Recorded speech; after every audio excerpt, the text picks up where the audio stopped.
Welcome, college basketball fans, to the Full Court Press Podcast with LT and Sammy D. This is the podcast that brings you legendary stories from college basketball's golden era and dives in deep with a current analysis of today's game.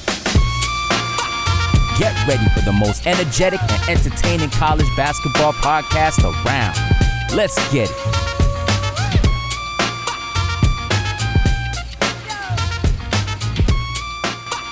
Hello and welcome to another Full Court Press, a college basketball coaches show. Luke Taylor in the saddle, back again with my guy, Sammy D. We're really excited for this one. This one's been on our kind of bucket list, as my wife says, bloody bucket list. I guess when you turn 45, everybody's got a bucket list. But I'm really excited because, Sam, we do some reconnaissance on guests and what have you. And the stuff I know someone that knows him from his past. Ooh. And we're going to keep you thinking about this one. Oh boy. I said, what was Richard Pitino like growing up? He was nice and so sweet.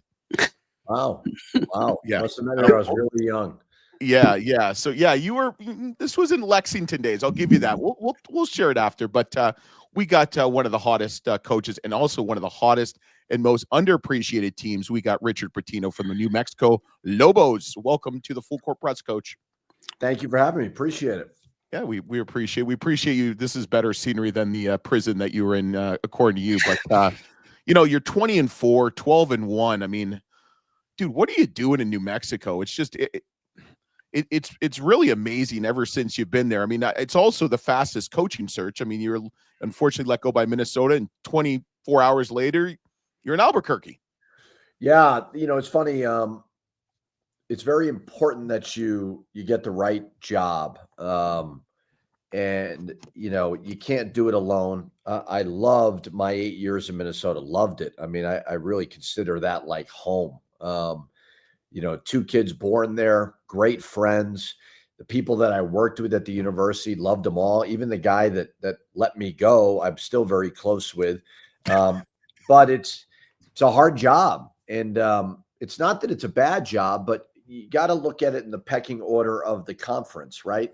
And so I remember when I met with Mark Coyle to kind of see my fate, and I figured I was going to be let go, but there was rumblings that New Mexico would be interested in me. And I remember Mark was in the meeting, and he had been the AD at Boise State, and he just raved about the fan base. So I got the call legitimately the next day, went and met with New Mexico and Chicago, and sat on it for a day. And they, Minnesota called me and said, "Hey, we're going to release that we've let you go."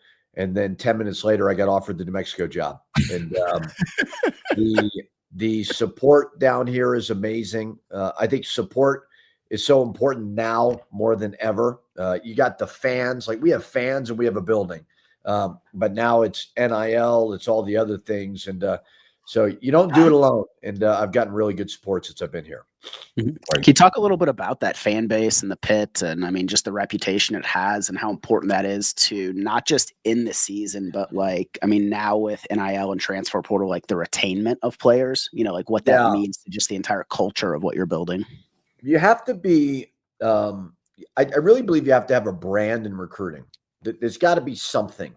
We have absolute brand recognition as it pertains to the pit and our fans. Everybody, maybe not the recruits, but their dads, their moms, their AAU coaches may have had some player who came to the pit, either opponent or played at New Mexico, and it's always overwhelmingly positive. I tell the story all the time, and it's a God's honest truth. When I got the job, I ended up, you go on the road to these AAU tournaments. I had more assistant coaches come up to me and say, that was the most fun I ever had coaching. Just because of the support, the community. So it really, really helps. It helps performance. I mean, is it the end all be all? You're never going to lose in the pit? Like, absolutely not. But, we'll play tomorrow night at 8:00. We have some late game times that hurt, and we'll probably have a bad crowd of almost 14,000 people. We've already sold out Sunday, which is over 15,000 for Utah State. We go on the road at Air Force. We probably have 1,000 fans drive up. So our players know it, the recruits know it, and I certainly appreciate it. Yeah. What did you know about the Mountain West before you took the job. I mean, what was your perception of it? Yeah, I didn't know to the extent of how good it was. The 3 years I've been in the conference, it was 4, 4, and 6 teams in the NCAA tournament. I mean, this is a league that's getting more than the Big Ten, ACC, Big East. I mean, it's crazy. And you're having half the resources, honestly, as those conferences. It's just reality. It's not complaining. But they're unique cities. Obviously, San Diego's more of a major city. San Jose, major city. But you've got places like, Nevada, Colorado State, Boise. They don't have these pro sports teams, so you get great support. Coach, you forgot Laradice. Laramie, Wyoming. No, Laradice. It's called Laradice, Coach. Laradice. Yeah, Laradice. Definitely not one of my favorites, but a tough place to play. You got the uniqueness of elevation, like Wyoming and places like that, Air Force. So I've had a lot of fun. I'm disappointed in the direction it's going, but certainly appreciate it for this year and next year. Yeah, okay, Sam, you'll appreciate this. So we did a Mountain West preview show, and it was funny. It was literally like 4 or 5 days after the announcement came out that 6 teams, 4 or 5, whatever, 6 teams were going to the Pac 2, 8, 4, whatever it is. Okay, but it was funny. So we had Nico Medved, Colorado State, and we had Tim Miles from San Jose State. And you should have heard kind of the banter before we even started the episode. So we can appreciate, and Sam's in Colorado State country. So I've been there. I know the elevation. It's a phenomenal conference, and coaches stay. That's coaches stay. Yeah, we had a Commissioner Navarez on, a week before the announcement was made. And I mean, I feel like how she's handled it in just the Mountain West Conference in general, leading into basketball season. Doesn't seem like there's been any distractions, with how a lot of these teams have performed. We're the unique one, and it's not a knock on the other ones, but we're a great basketball brand, and our football will get there. Love our new football coach, our new AD. They're very much invested in getting there, but we're the one where it's like, So we haven't missed a beat. We're not going to, and I've talked over and over again about this. Like, we have an elite fan base. We've got beautiful weather. We've got an easy quality of life here in Albuquerque. We've got a great school. We just got to continue to invest, and doesn't matter what conference we're going to be in. If we still have those things, we'll be fine moving forward. Yeah. I want to talk a little bit about this year's team. You're 12-1 in conference, 20-4 overall. 6-game winning streak, kind of going into the game against Wyoming, and it just seems like things are just clicking as you're moving through these games. And it seems like you've got a good culture. I mean, you guys play well as a team. When I looked at the last 5 games, I mean, you've won the second half by a total difference of 80 points. So something's happening in the locker room where guys are just kind of all on the same page. Yeah. You'd be thoroughly unimpressed and disappointed with my halftime speeches. And the last 3 games, we've scored 52, 52, 54, which is unbelievable. Yeah. But I think there is, we do have a good chemistry now. We're winning, so that helps, right? I mean, I could claim that our culture is better than another, but when you're winning and people are tasting success and they're seeing it, the buy-in is really, really good. I wasn't sure what to expect when we lost JT Toppin to the portal. Jamal Mashburn Jr. is the second leading scorer in the country to the portal. But we retained some very important pieces, whether it's Donovan Dent, Nelly Jr. Joseph, Mustafa Amzil, True Washington, Braden Applehans, Quentin Webb, like those kind of key guys in the starting rotation, as well as Braden and Q, really good culture guys and good players. And then you add the right pieces. You do your very best to minimize risk as best you can. But I think we've been able to do it. They share the ball well. The defense has been off the charts over the last 2 months. Had some great wins and been obviously sitting atop the league right now. Got to finish strong. Yeah. I know it's a team game, but I want to talk about 2 players, especially because I just don't think they get the national media attention that they do. I mean, the first one is Donovan Dent. I mean, he is honestly, and Sam knows this, one of my favorite players in college basketball. I might shed a tear when he finally graduates at 28 years old, the way that the college basketball land. I think you've got it for what, 6 more years maybe with the college basketball landscape. I don't even know. I really don't even know guys' grades anymore. I really don't. I really do. Feel sorry for your kids. Like, how good is he? I mean, he's 19.6 points a game, 6.5 assists games. Did not get on the koozie list, which I was personally offended, and I have no connection with him. I mean, how good is he as a player and as a person? Well, he's an AA plus. I mean, plus. He's as good as it gets. He's coachable. He's always positive, in a good mood, great teammate, great person, great in the community. So phenomenal human being. As a player, I think you see the benefit of a guy like him who stays at one place and grows. That's just becoming more and more rare. It doesn't mean that the people that do that are necessarily horrible human beings, but he played a decent amount as a freshman, but he wasn't a key figure. Then last year we had to kind of alter what we thought it was going to be, and we played 3 smaller guards together. And then with Mashburn leaving, with Jalen House graduating, we wanted to get a little bit bigger on the perimeter. And, he's just been rock solid all around. He's an elite finisher, phenomenal passer. Mid-range has really, really improved. And even his 3-point shooting has improved. So it's just been a steady increase every single year. And, is he a top 10 point? Like, I don't know. I don't know all those players. Whatever, right. I know he's extremely important to our program.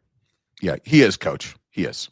Yeah. If you want my opinion, which means nothing, obviously, in the grand scheme of anybody's life, he is. And then it's hard because so much of this is being tilted to the Power 4 and then maybe the Big East. It's getting harder and harder to get at-large bids from certain conferences. I mean, there's bad teams with, they got 500 records and they've got better nets than everybody. It's just the system is just inching closer and closer to that. And everybody wonder, are we a mid-major? Are we a high major? Like, we have a high major experience, that I do know. Every game's on TV. We're playing in front of 14, 15,000 fans. We're flying private. So our guys are loving it. And I think Donovan really appreciates it. Yeah. I think that's the biggest thing. We talk to college coaches all year round, every week, almost every day. And we've had every angle and thing. And, will expansion help that for teams like yourself? We don't know. And that's the debate. I think if it's, the problem is that they came out with the net, and I thought everybody thought, this is black and white. This is what it is. This makes sense. And it did. And then the NCAA tournament didn't follow any of the net. So now everybody's not even talking about the net like that anymore, because they know it's not, if you're 20-something in net, doesn't mean you're in the NCAA tournament. But like I said, it's very, very beneficial to the Power 4 because of those numbers and the scheduling and all those things. So we've got to have, moving forward, great investment in all the programs.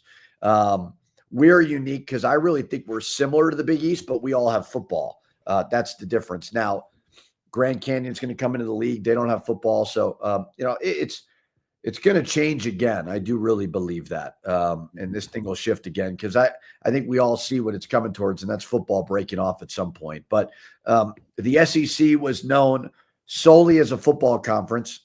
The higher ups decided to invest, and now it's a phenomenal basketball conference. Yeah. Is there any conversations like in the locker room or with the players, with the exposure that they might not be getting, like with like kind of this East Coast bias that I'm seeing with the media and some of these awards and even like some of the polls that are coming out?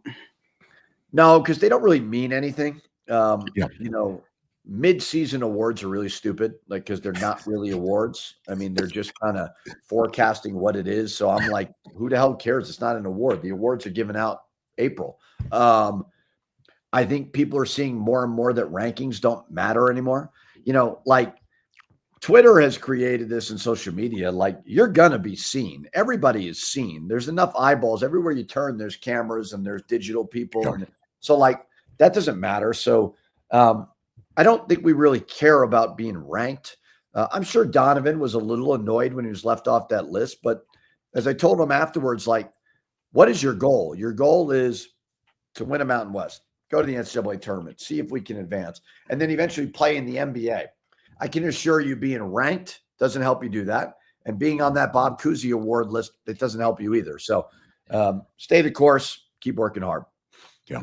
Sammy just called out my wife's 7th place ribbon from swim team when she was 10 worthless. Appreciate that, Coach. Yes. Sam, let's start him off. I think we're ready for it. Let's get him to the shot clock. Yeah, so Coach, we do a little thing called the shot clock. LT is going to fire off, 4 or 5 questions, quick little one-hitters. First thing that comes to your mind, if it leads to a short story, the platform's going to be yours. Take as much time as you need. But LT, let's get it.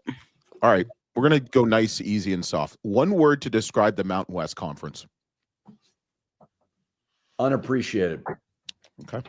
One word to describe New Mexico. Passionate. Okay. Who leads the team in personal fouls called, not called in a game? Little trivia. I would assume Nelly. I have no idea. CJ Nolan, 2.6. Oh. Yeah, there you go. Who gets called he doesn't the most? play good enough defense to foul, so that's probably why. Got to get on him. Yeah. There's always, whenever we ask that question, the coach never gets it right. And then they said, well, it should be that person or that person, like the defense. Yeah. So we get that. Exactly. Who fouls the most in your conference? Who gets called the most? Which officials hate the head coach the most, I guess, is what comes down to the Mountain West. Wow, it's a good question. We actually have decently likable coaches. Leon gets on the refs a lot at Boise. He's the one probably the most combative with the refs, but when you're with Leon, like, he's the greatest guy ever. So I know he's fighting for his team. So that's a good question. There's not a lot of like technicals and guys getting kicked out in our league, which is good. That's just a distraction. Yeah. So Wyoming, who you play, is called the most, 18.9. Guess who's like the most of coaches and called the least in conference? And this is not surprising because we've had him on the show. What's the question? Who's getting the most text? Which team gets called the least in your conference on fouls? I would assume Colorado State. No, Tim Miles, San Jose State. No, they don't play any defense. He's all offense. He's an all offense guy. No, it's funny. I would say probably, honestly, Miles, Nico, they have that upper Midwest influence, right? Maybe Wisconsin or whatever. And so much of what Bo Ryan did was teaching you to kind of foul without fouling. And you definitely see it with those two programs a lot. They do a good job there. Okay. One game you'll always remember and one game you wish you could change. My whole coaching career? Yeah. I mean, that's really hard to say. I mean, there's so many good ones. That's like saying who's your favorite kid. That's simple, Coach. I got 3. Yeah, I know who my favorite children are as well because I got 1 boy and 2 girls. But nevertheless, any games we lose at home in the pit, I hate that. I hate losing in the pit. That kills me. So a lot of good wins. All the losses I despise. Yeah. You should hang out with Tad Boyle more often. You might need like 25 beers. Funniest recruiting story. Give me one that comes off the top of your head over your, coaching career, whether assistant or head coach. I had a player by the name of Dupree McBrayer started for me at Minnesota. New York kid from Queens, really near St. John's, ironically, and went to his house for a home visit. This was kind of old school recruiting days. And it was 9:30 in the morning, and we walk in, and the mom looks at me, and she unfortunately passed during one of his seasons, but she said, "Pitino, right?" I said, "Yeah." She said, "Italian, right?" I'm like, "Yeah." She's like, "Okay." And then she just kind of walks back in the kitchen, and it's 9:30 in the morning, and she walks out with lasagna, pasta, and a tall boy Budweiser. And I'm sitting there, and I'm turning my assistant Kamani Young, and Kamani's like nudging me. He's like, "You have to drink that. You cannot not drink that." So I'm sitting there eating what I thought would be eggs. I'm eating lasagna and drinking a big Budweiser because you have to. You can't be rude. But I always remember that story. And he was a great kid. Still keep in touch with him. And his mom, unfortunately, is no longer with us. Was the lasagna any good? It was terrific. Oh yeah, it was amazing. Yeah, I've never had lasagna at 9:30 in the morning. I should try that sometimes. Or a Budweiser. We've all had that from time to time. Yeah, I mean, yeah, I've probably done that in my college days. So You obviously come from a basketball family. If you had to pick the starting five of all your dad's players, who would be on that starting five? Oh man, he's had some good ones. I mean, I would probably say Billy Donovan because of the 87 Final Four. I would say Jamal Mashburn. He was the one that kind of made Kentucky it. And then I would probably say Antoine Walker, crazy talented. Peyton Siva, just a high level of substance as a human being. Guess you got to go with trying to think of some of the. I mean, Walter McCarty was phenomenal at Kentucky. Louisville had guys like, Gorky Zhang was great. The team I coached had 2 lottery picks in Earl Clark and Terrence Williams. So that's hard to pick. But I think Billy Donovan and Jamal Mashburn were the 2 most impactful players early in the process, and we all have those. Yeah. Okay. A couple quick questions here. What if you had a spirit animal? What would it be? Spirit animal means they're a reflection of me. Yeah. Oh man, something that's kind of even keel. You're not going to get them too high or too low. I try to be as emotional without being unemotional as possible. So I don't know what type of animal that is. I don't really like animals a whole lot. I had a dog. Bernie, named after Bernie Williams, loved him, but I'm actually really loving life without a dog right now. It's great. I got 3 little kids. Yeah. This reminds me of our story with Phil Martelli. We're just not going to go there. The song that best describes you. What's your walkout song? I don't have a walkout song. What's funny is I would say I have no idea what a song would be, but I always make fun of my wife. My wife loves Morgan Wallen, and he does that walkout thing right to his concerts. And she's like, every time I turn, she's like looking at a reel with Morgan Wallen walking out on her phone. But recently in the pit, for whatever the reason is, I've noticed that they put a camera on me when I walk down the ramp. Probably because they're having a good year and they know that people would cheer. Like when you have a bad year, they're not going to do that. But Jill was like, my wife was like, wow, they're like giving you like a walkout like Morgan Wallen. And I'm like, see, aren't I as cool as Morgan Wallen? But I don't have a walkout song. I like, like the old Dave Matthews, Tom Petty, guys like that. Okay. I Won't Back Down. Love that song. I love Free Falling's probably my favorite song. I think it's a terrific song. Yeah. That's funny. We asked Andrew Hurley, Danny Hurley's son, the song that best describes your uncle and your brother, and I think It Won't Back Down by Tom Petty. So that's not surprising by any means. Yeah, I coached against Bobby this year. It was a close game. Yeah. Great coaches. Good game. Yeah, I can imagine. Last question. So if they made a movie about your life, what would the title be? Wow. I don't, that's obviously a hard question, but it's really funny. And we've had so many highs, like amazing highs. And then we've had some tough lows, right? So somewhat, I don't know, volatile might be the right word. You know what I mean? I think it's been a good movie. It's been so amazing. You're like, oh my God, this is the greatest thing ever. And then there's been other times you're like, wow, this is horrible. And I think that's why I try to keep kind of my disposition through it all. But growing up, just very, very lucky. Like my dad was coaching and it was like, my goodness, is he ever going to lose? And then the Celtics was different experience. And then Louisville was amazing. And then obviously didn't end great. And now it's got St. John's. But I think the longer that you're in it, that's the way that this profession really is. Yeah. Yeah. I would say what the title would be, Weather the Storm. That would be my belief in this whole thing. Yeah, I like that. I can only imagine who's going to play you, but it's amazing. Who do you think's going to coach longer, you or your dad? Definitely me. I don't know. It's funny. People ask me all the time. I got asked somebody, like, how long do you think he's going to coach? And my response was, I don't care. And he was like, what do you mean? And I'm like, what is he going to win more games? Like the guy is I believe John Wooden, Coach K, and my dad are the top 3 coaches to ever coach the game. So he's done enough. You know what I mean? Like, I think what he's doing at St. John's is amazing. For me, I just want him to be healthy and happy. That's the biggest goal. Well, someone told us, a fellow, and you know, I can't do it is, he does a lot of push-ups. It's a weird kind of narrative that I think he's starting, that he's in some amazing shape. Like, he's in good shape. I don't think he's as strong as he pretends to be. But he does work out a lot. I'll give him a lot of credit. Like, he's just got boundless energy, and you know, he's always on that elliptical or working out, and I think he really wants to stay young.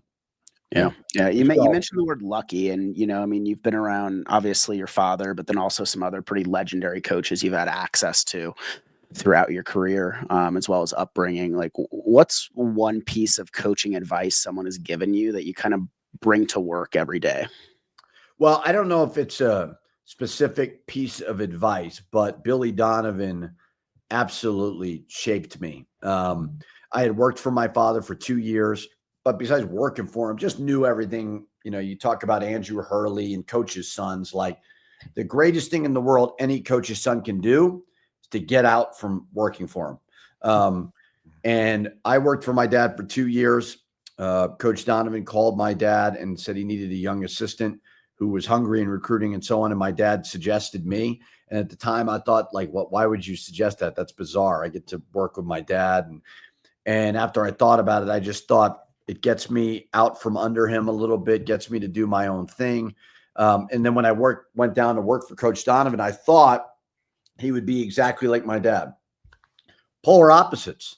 Now, extremely competitive, phenomenal coaches, elite at everything that they do, but just different. And it taught me that, okay, I can do it my way. You know, I don't need to coach like my dad. If I believe something's different, whatever, like, and that really, really shaped me more than anything. Yeah.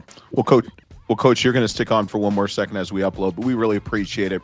Check out New Mexico. I mean, they are a phenomenal team. Great brand of basketball, great players, great coaching, great atmosphere. Don't forget to subscribe, rate, review, follow us on our social media handles, and check out our Substack page. We'll be back next week on the College Basketball Weekly, a college basketball coaches show.